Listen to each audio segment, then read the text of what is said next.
Today's financial advice is sponsored by Endeavor Private Wealth. Chris McGee, Managing Partner at Endeavor Private Wealth, is joining us for a segment on investing. Chris, good morning. Welcome back. Thank you. Thank you. So, Chris, we've all heard the expression, failing to plan is planning to fail. And no one wants to fail, especially as it relates to their retirement, and we all want to enjoy and flourish in retirement, not worry about money and rue the financial mistakes of our past, which will impact our future future financial well-being.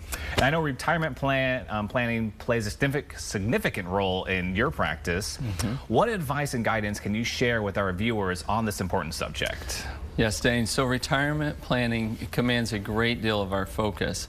It's also a very complex subject, too large to cover in a single segment. So let's address it over the next couple programs. Does that sound fair? Sounds great to me. All right, where would you like to start here? So retirement planning is often viewed as a quantitative process.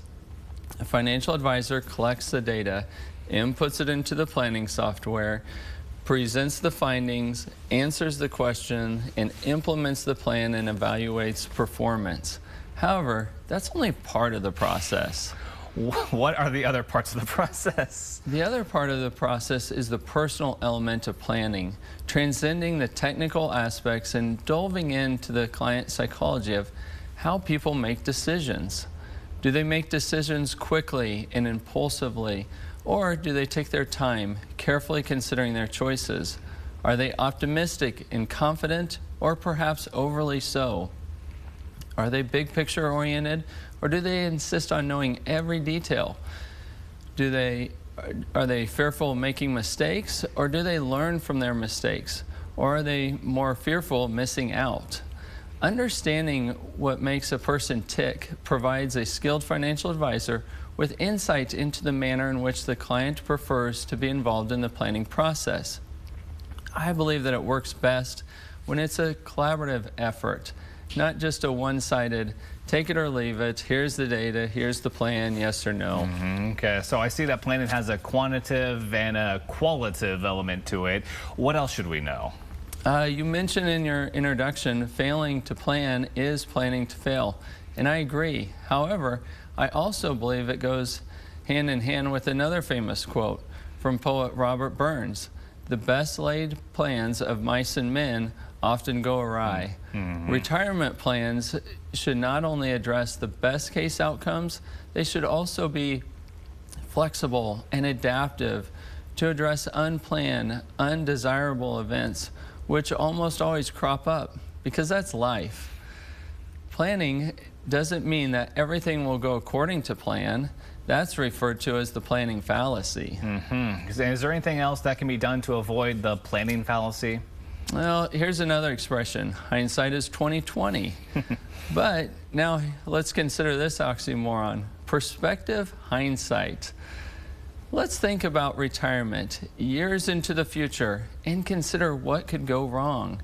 That's not the most pleasant exercise, but it could prompt us to prepare financial buffers in the plan to pre-fund contingencies. If they materialize, retirees will be in a much better shape financially to deal with them. And if they don't, the funds can be repurposed for much more pleasurable uses.